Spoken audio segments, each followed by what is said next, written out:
নমস্কার বন্ধুরা, শীতের একদমই শেষের পর্যায়ে এসেও কিন্তু আমরা অনেকেই কম বেশি ফুলকপি বাঁধাকপি খেতে ভীষণই পছন্দ করি।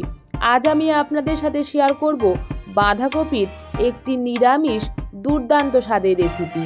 এই রেসিপিটি কিন্তু আপনারা ভাত, রুটি, লুচি, পরোটা যে কোনো কিছুর সাথে একবার খেয়ে দেখবেন, খেতে ভীষণই ভালো লাগবে।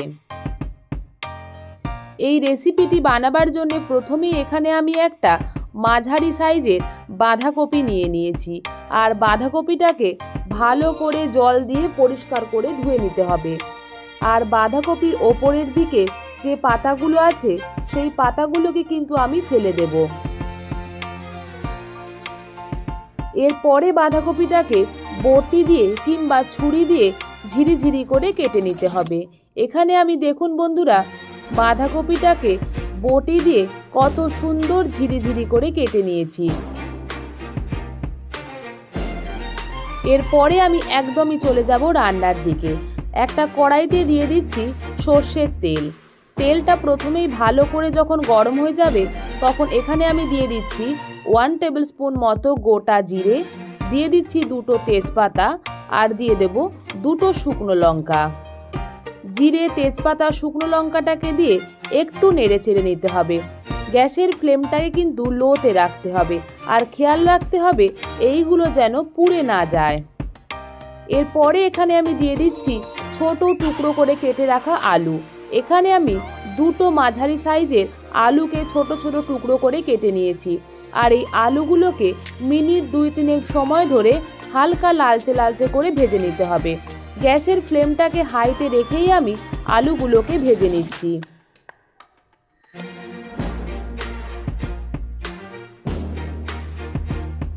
আলুটা যখন ভাজবো তখন এখানে আমি খুব সামান্য পরিমাণে একটু হলুদ আর একটু নুনের ব্যবহার করেছি।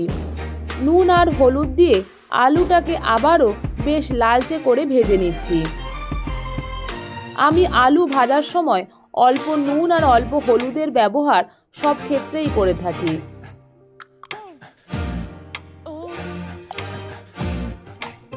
আলুটা যখন ভালো মতো ভাজা হয়ে যাবে তখন এখানে আমি দিয়ে দিচ্ছি একটা বড় সাইজের টুকরো করে কেটে রাখা টমেটো।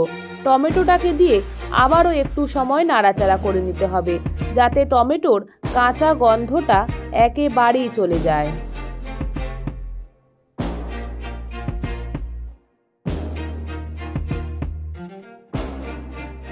টমেটোটাকে দিয়ে নাড়াচাড়া করে নেবার পরে এখানে আমি 1.5 টেবিল স্পুন মতো নুনের ব্যবহার করেছি আর দিয়ে দিচ্ছি 1 টেবিল স্পুন মতো হলুদ গুঁড়ো। নুনের ব্যবহারটা কিন্তু আপনারা আপনাদের স্বাদ অনুযায়ী ব্যবহার করবেন।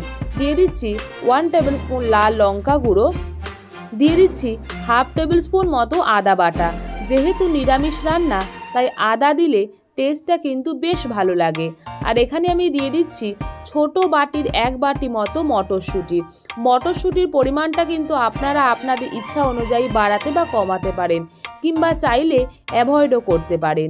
মটরশুঁটিটাকে দিয়ে সমস্ত মশলাগুলোকে খুব ভালো মতো মিনিট 3-4 সময় ধরে কষিয়ে নিতে হবে যাতে টমেটো, মটরশুঁটি এর কাঁচা গন্ধটা একদমই চলে যায়। যেহেতু নিরামিষ রান্না আর টেস্টটাকে ব্যালেন্স করার জন্য এখানে আমি 1/2 টেবিল স্পুন মতো চিনির ব্যবহার করেছি।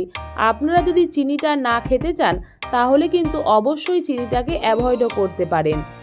আর যে কোনো রান্না করার সময় মশলা কষিয়ে নেওয়া কিন্তু ভীষণই ইম্পর্টেন্ট একটা ব্যাপার। মশলাটা যত ভালো কষানো হবে রান্নার স্বাদ কিন্তু ততই ভালো হবে। মশলাটা যখন কষানো হয়ে যাবে তখন এখানে আমি দিয়ে দিচ্ছি ঝিরিঝিরি করে কেটে রাখা বাঁধাকপিটাকে। বাঁধাকপিটাকে দেবার পরে সমস্ত মশলাটার সাথে বাঁধাকপিটা ভালো মতো উপর নিচ করে মিশিয়ে নিচ্ছি।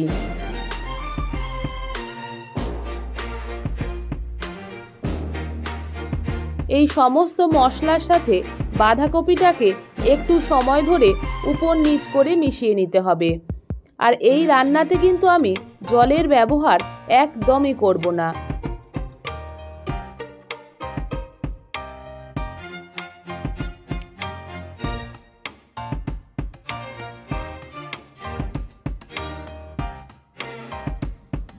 সমস্ত মশলাটা আর বাঁধাকপিটাকে ভালো মতো মেশানো হয়ে গেলে যাতে বাঁধাকপিটা বেশ নরম হয়ে আসে, তাই কড়াইয়ের ঢাকাটা আমি দিয়ে দিচ্ছি 10 মিনিটের জন্য। 10 মিনিট পরে কড়াইয়ের ঢাকাটা আবারও খুলে দিচ্ছি।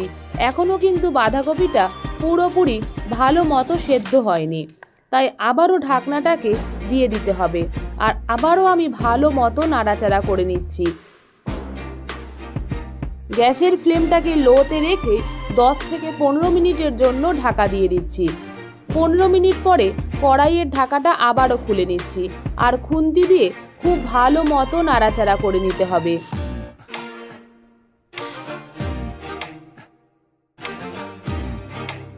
বাঁধাকপি রেসিপি কিন্তু প্রায় হয়েই গেছে। আপনারাও এইভাবে ঢাকা চাপা দিয়ে বাঁধাকপি রান্না করে দেখবেন। টাইম যেমন কম লাগে, খেতে কিন্তু ভীষণই ভালো লাগে।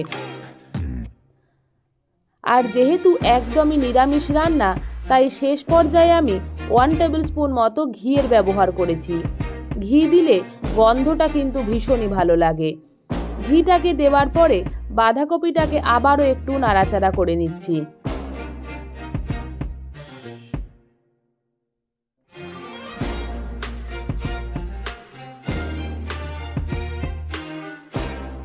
বাঁধাকপি রেসিপি একদমই রেডি হয়ে গেছে।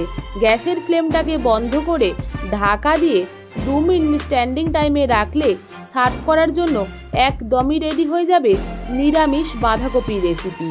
এই রেসিপিটি কিন্তু আপনারা ভাতের সাথে কিংবা লুচি, রুটি বা পরোটার সাথে দারুণ মজা করে খেতে পারবেন। আপনারাও বাড়িতে ঠিক এইভাবে বাঁধাকপি রেসিপি বানিয়ে অবশ্যই কমেন্ট বক্সে জানাবেন এই বাঁধাকপি রেসিপি আপনাদের কতটা সুস্বাদু লাগলো। এই রেসিপিটি যদি আপনাদের ভালো লেগে থাকে, প্লিজ ভিডিওটিকে একটা লাইক করুন, শেয়ার করুন। আর আমার চ্যানেলের নতুন বন্ধু হয়ে থাকলে চ্যানেলটিকে প্লিজ সাবস্ক্রাইব করুন। সাবস্ক্রাইবের জন্যে পাশে থাকা বেল আইকনটা প্রেস করে অল করে দিন, যাতে আমি কোনো রান্নার ভিডিও দিলে সবার প্রথম আপনার কাছে পৌঁছে যায়। ধন্যবাদ। ভালো থাকবেন, সুস্থ থাকবেন। আবারও ফিরে আসবো নতুন কোনো রান্নার রেসিপি নিয়ে। টাটা।